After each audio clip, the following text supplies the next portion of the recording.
Welcome to B&B Movie Reviews. This week, the Minions give a love letter to classic cinema, and Woody and Buzz are reunited for the fifth adventure in Toy Story 5. Toy Story 5. Toy Story 5. And Superman passes the baton off to Supergirl to continue to build out the DCU. Stay right there. B&B is coming up next.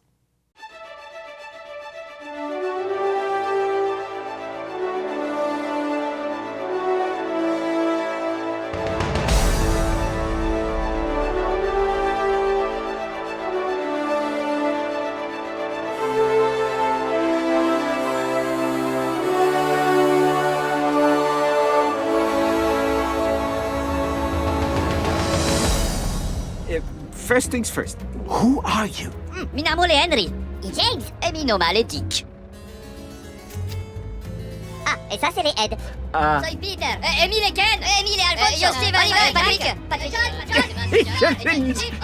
Is there a name I can just call all of you? Bah, Minions. Look, Minions, my name is Max. Max. Yeah, hi. Okay, I'm so sorry about earlier. So, I would like to work with you. We should make movies. Movies? Old Hollywood director Max introduces himself to the Minions and offers them a chance to make movies in Hollywood, in the latest Minions movie, Minions and Monsters. Bryan, as the resident gentle Minion, I need to know if this fifth one lived up to your fandom of this franchise. You know what? That's a very good question, because since my fandom is low at the bottom here, yes, it did. I mean, you got to think, like the Despicable Me movies and the Minion movies, I really enjoyed Despicable Me, but it seems like as we've gotten, they're kind of a law of diminishing returns, you know, with each sequel leading up to like the spin-off movies, and they pretty much all have become just Minion films. But the thing with this one is the hype around it was so intense as we got closer to release. Everyone's like, guys, this is the one. It broke containment. It's 90% on Rotten Tomatoes. This is easily the best Minions movie. Is that true? You said it met your fandom, which was low. Yeah. So did it also surpass it for you? You know what? It actually did. The movie surprised me, because going into it, I didn't really know what to expect with the title Minions and Monsters. And then, you know, you invited me to the press screening, which I totally forgot. Yeah. I sent you a text. I was like, are you doing Minions and Monsters tonight? And you're like, I guess. I guess. I wasn't thinking about it. Like for me, this film, the first 15 minutes of it, all right, we get the Universal logo. It goes backward in time. We see every iteration of the Universal logo. We get to the original one, and then we have this like old-timey silent film iteration of the Minions to introduce the movie. I was like, oh, that's cool. This kind of reminds me of the first time I saw Into the Spider-Verse. We're going to really play with the form. We're going to be extremely referential. Let's go. And the first 15 minutes of this movie, I thought maybe I was watching my favorite film of the year. Because you're getting Buster Keaton, you're getting Charlie Chaplin, you're getting scenes from modern times in this movie. Yeah, Citizen Kane. E.T., George Lucas is in this film for some reason, trapped in glass. And the interesting thing about that, and you're right, I think the beginning of this movie really sets it up for something that you're expecting that I don't think the rest of the movie really lives up to, because it feels like, okay, this is going to be an homage to old classic Hollywood. And then the way they kind of set it up, where you have this one character, this one Minion, James, who is more of the creative, the artistic one. And they go through this museum. We're in present time, and you go through this museum. We're like There's like a framing device. Yes. We begin with like Alice and Janie doing like a Universal tour. I've been on those tours. They are dull. But this one is like the exciting version of it.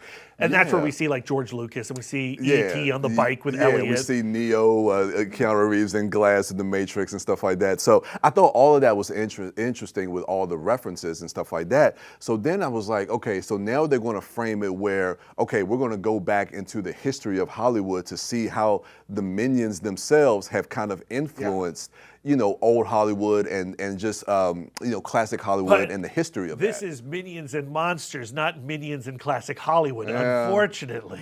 Yeah. And so we meet Goomy, voiced by Trey Parker, Yeah. this little Cthulhu, H.P. Lovecraft-looking little creature. Yeah. And the moment he's introduced, this film takes a tremendous nosedive for this old man viewer. The kids Yeah. around us were eating it up. I think Minions still has a tremendous pull with the young ones. No, it does. But It this does. ancient man, not so much.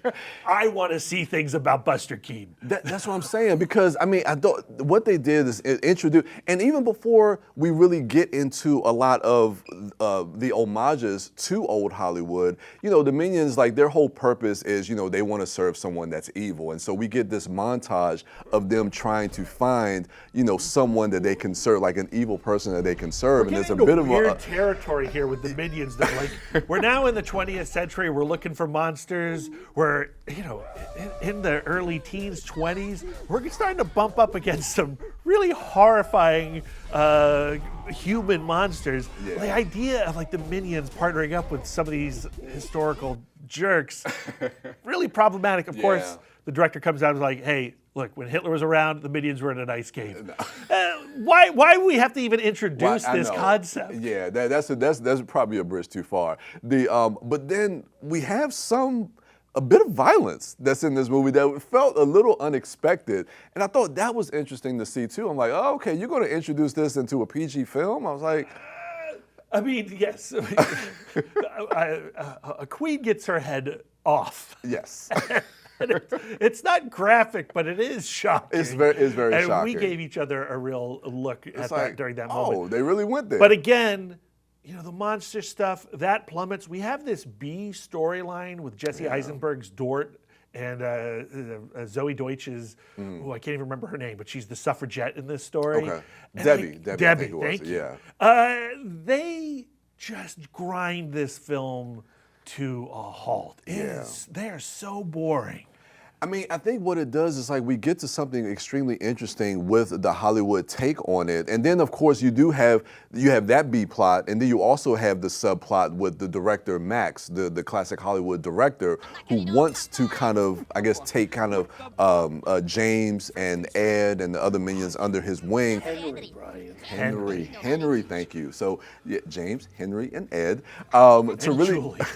yes, to try to help them become Hollywood directors and to really try to guide them and mentor them. So I like that subplot with the character of Max, because when Max is introduced, you kind of think that he's going to be the villain of the story, but we kind of know once Goomy is This movie introduced. doesn't know what it wants to be. That's true. It goes in so many different directions, but it settles on this monster plot. It settles on making this horror movie with Henry and James. And like I felt like the inventiveness around the film that we saw in the first 15 minutes completely evaporates. Yes. I do think the reason why this has a 90% Rotten Tomato score is because all the old heads are really excited by the references that they understand. Once we get beyond those references, the rest of the movie, I don't understand, but I'm not meant to understand it. And that's fine. It's not for me. Yeah, and I think going to your point, I think if this movie, it doesn't work as a feature film, as a full-length feature film. I think if this was like a short, you know, like a 20-minute short that did just focus on the history of cinema and introducing the Minions and their place in it, I thought that would have been perfect. Minions and Monsters would kill on Quibi. Is that still around? No, it's not. Okay, yeah. What's your rating for this? Oh, look, we're the B&B show, right? If we love something, we give it a B+. We recommend it. You got to get to the theater for it. If we don't like something, we give it a B-. Wait for home video, or just avoid it completely. Yes. For me, B-. For the 5-year-old next to me, definitely a B+. Oh, yeah. I've been on the fence about this one, Brad. I really have, because I like the approach to it. I think they really had something in the beginning. And then, you're right, it goes off the rails. I think you fell asleep during this one, Brian. I was next to you. You sure? I think you did. Yeah, you might be right. I think it's a B minus. Yeah. Oh. I wanted to go against you, but I mean, you're right. Again, if it was a short, yes, it's a B plus. But you extend this movie, it just kind of gets into like just the randomness of the minions takes effect, and then it's just like, okay, now we're back to like the old hat stuff that we've There's still seen. something really compelling about those little yellow pills. If you say so. So, yeah, those are our thoughts on Minions and Monsters. When we return, we will talk about Buzz and Woody return with the Pixar film Toy Story 5 for another adventure. Stay right there.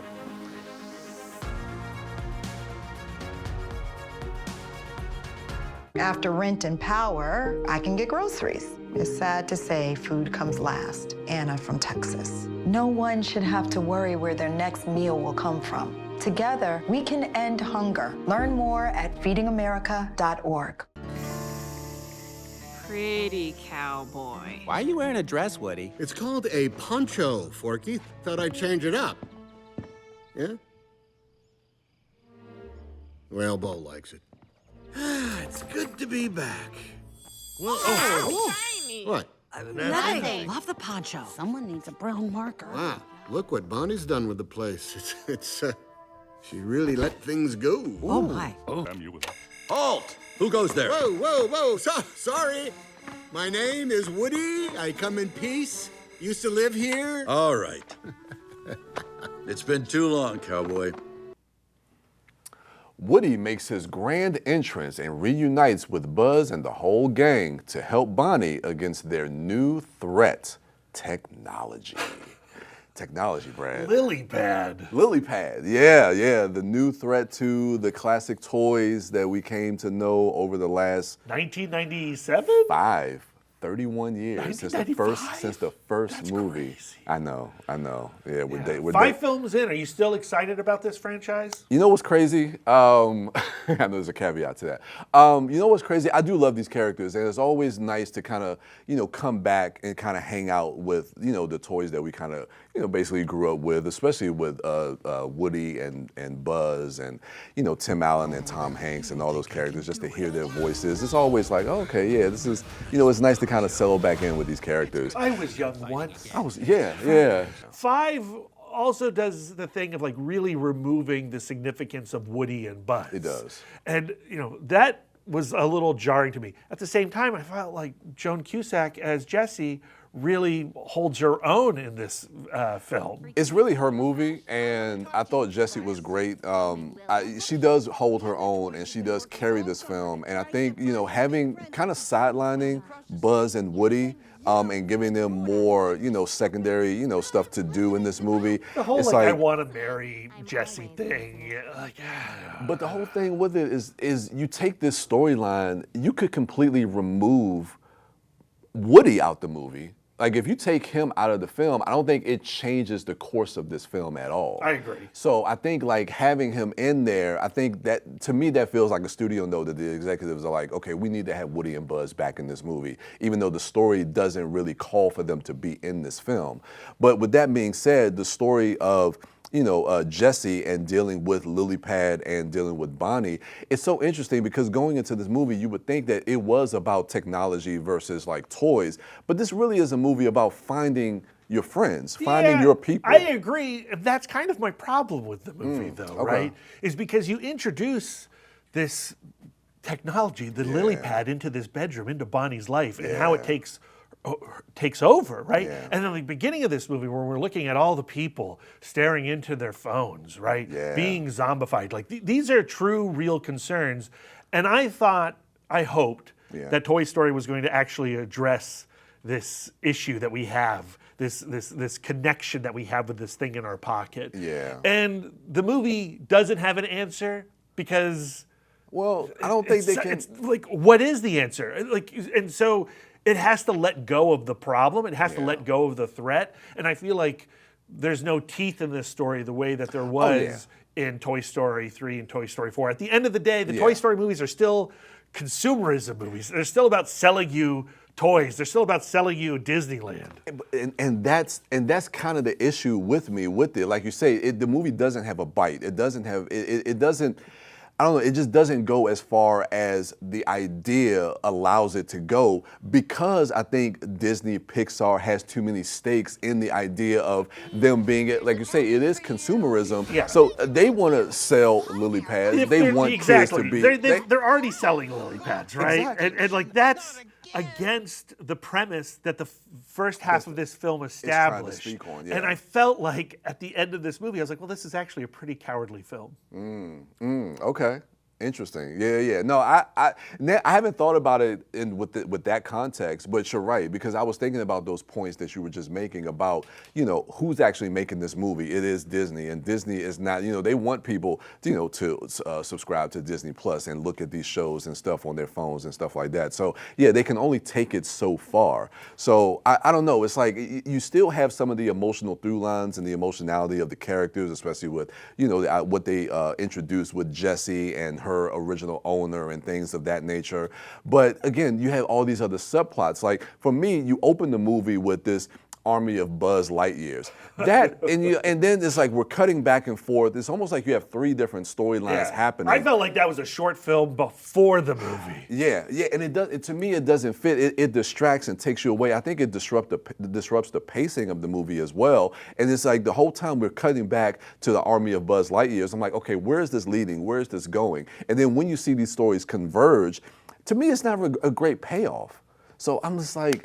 Yeah, so what this movie establishes is that Toy Story 6 is on its way. Yeah. And Toy Story 7 is coming up right behind that. And Toy Story 8, we're never going to be done with Toy Stories. And, is that terrible? I don't know. I like these characters still. I get the warm and fuzzy sensation anytime my faves are on screen. Yeah. So, okay.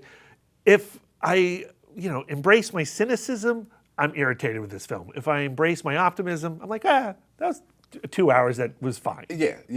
I mean, and I think that there is something that you can definitely get out of it. Again, like I said, Buzz and Woody, not so much, but I think if you focus in on Jessie and her storyline, and going to your point about the technology and how they kind of leave that storyline at the wayside, I do kind of think there is something endearing about the idea of Bonnie trying to find her people, her friends. Like, wasn't that 4? Wasn't that the story of 4? Wasn't it all about like you gotta make friendship, you gotta talk to the people at school? Like that was already there. So no growth has happened for Bonnie from 4 to 5. Yeah. And to me, the growth that happens in 5 is just a retread of what we kind of glimpsed Kind in of went 4. through in 4. Yeah. And to me, I missed having the growth with the toys, the characters. Like I said, we go to 4. 4 is, there is growth for Woody, as far as him realizing that you don't have to have an owner. You can go out and explore more. But, the toys don't really have any, outside of Jessie, but there's not much there for all the other characters. So, I don't know. What's your rating for this one? This movie's not quite trash. But it's not the gem that I was hoping for. And as a result, it is a big disappointment. I think it falls well below the first 4 movies. I still think it's a good time at the movies, but right now I'm feeling a little high and mighty. I'm going to give this a B-. Ooh, okay. I kind of know where we're going with the next movie we're going to review. Should it be across the board? I'm thinking, This is on you. You embrace your own feelings, Bryan. Did you enjoy it? Did you have a good time at the movies? But I'm like, this is a kids movie. What do I look like? Kind of. I'm gonna go B- as well. Yeah, I mean, it's not a high B-, but it's a B- nonetheless, because it doesn't live up. Toy Story has established itself as such a great franchise as far as quality, and this has quality, but I think that it just deviates way too much, and this doesn't live up to what they've really established. So, yeah, I'm gonna go B-. I'm sorry. Sorry, Pixar. They care. You apologize, No, Pixar. not at all. All right, guys, so those are our thoughts on Toy Story 5 when we return. Oh boy, here we go. The DCU comes with Supergirl with their second feature film in their new universe. Stay right there.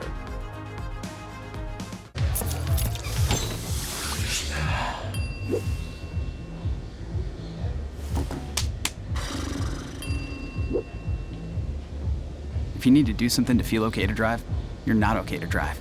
Don't drive buzzed. Let me help you. It's correcto, es fuera, Nini.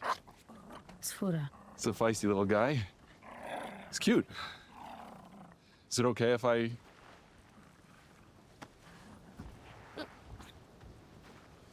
Watch your step there. Might be slippery, so... Ah, yeah. Pretty cool, huh? Don't worry, we don't actually live here. There's a lot more to Earth than just this place.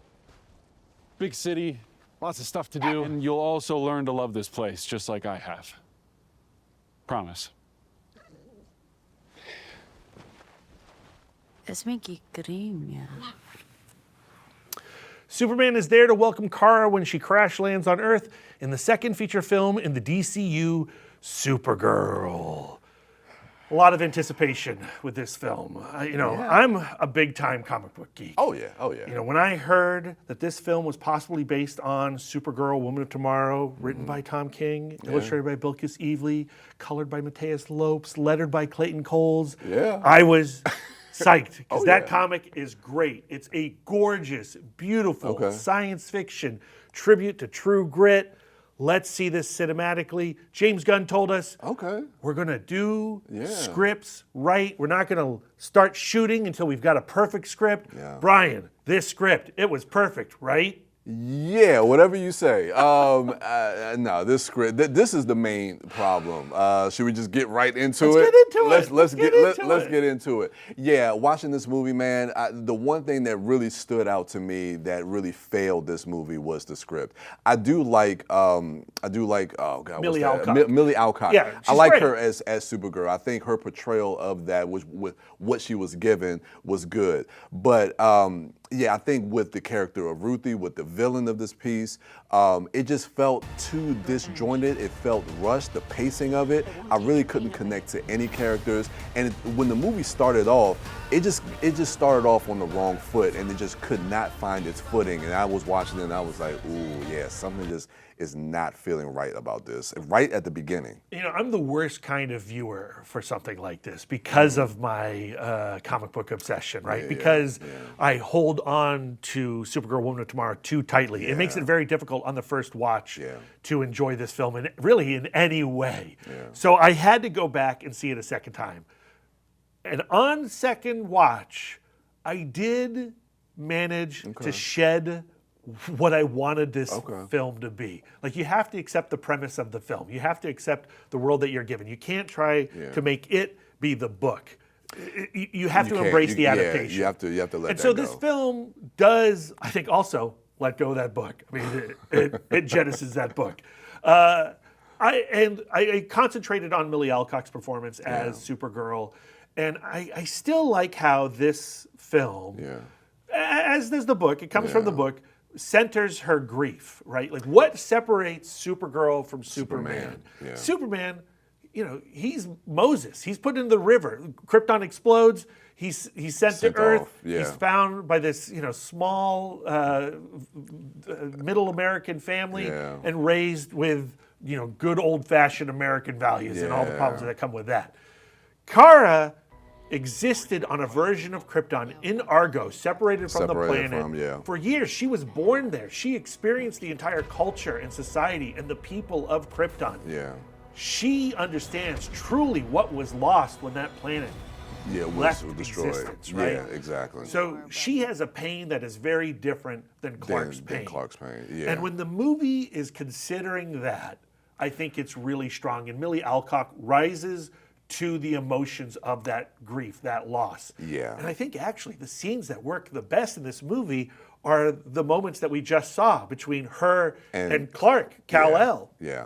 In that brief moment, you see why he is so chipper and naive and hopeful, you know, and in love with humanity. And you understand why she can't be there with him. And why she wants to be off Earth. And away from his optimism. And that makes sense too, because those are the elements, you're right, those are the elements that I did like in the story were the flashbacks to Argo and Krypton. And it's the world building. It's the world building that we see with Kara and the stuff that we see with Argo, dealing with like her family, seeing all the stuff on Krypton. So I thought all of that stuff really worked with, like you were saying, dealing with her grief and what she's dealing with, and the outcome of that, of like how she's dealing with a lot of that stuff. So yeah, I thought all of that stuff really worked. And her scenes with Clark, you juxtapose that with Clark and who he is and how he looks at the world and how he views the world, in opposed to like where she's come from. Right. I think that's a good dichotomy to kind of play off of. But between that's the not two the of them. movie. Unfortunately, that's not the movie. No, it's not. We have this plot, where it's dealing with Ruthie and Krem. Ruthie's family is obliterated, like Kara's family, by Krem of the Yellow Hills, right? Yeah. So they should, and they do to a degree, reunite, or they unite through their grief, through the pain that they're experiencing. But that is just like a fraction of it. It gets so distracted with this, with the villainy of Krem and the all the side characters, all the little side quests. Yeah. It's a fetch quest movie, right? Yeah. The pirates, the planet with the green sun, and that stuff really falls flat. And also, just from a cinematography standpoint, this movie's ugly. Yeah, it looks very ugly. It looks very ugly. Yeah, that was one of my biggest problems too, was Krem, the character, because I haven't read the Well, Woman you of still Tomorrow have run. no understanding of Krem from the comic book. No, not at all. But I mean, if they are taking certain influences from that, and of course, if that character is from the comic, not really. I mean, his name is there. But that's pretty much it. But there's no character there. There's nothing threatening about him. And, you want to have, sometimes, we've seen movies like that where you introduce a villain just as a plot device to really kind of, bring along the storyline of the hero, of the protagonist. And it's really more about, or supposed to be about Supergirl and Ruthie and that relationship. But there's nothing to Krem for him to feel like he's threatening or anything, so and all then that in the stuff just corner falls over flat. here, Bryan, is Lobo. Yeah. Jason Momoa, he's left Aquaman for this corner of the DC universe. Yeah. How did you feel about him? You know what? I really did like Lobo. Did I feel like he needed to be in this movie? No. He serves almost no function. And it feels forced. It feels forced to have him in this storyline. Do I like him as a character? Just how I said about Mila Alcock as far as the portrayal, you could definitely see that he's creating a character. You could tell the passion that he has for the character. So I enjoyed watching him on screen and seeing him.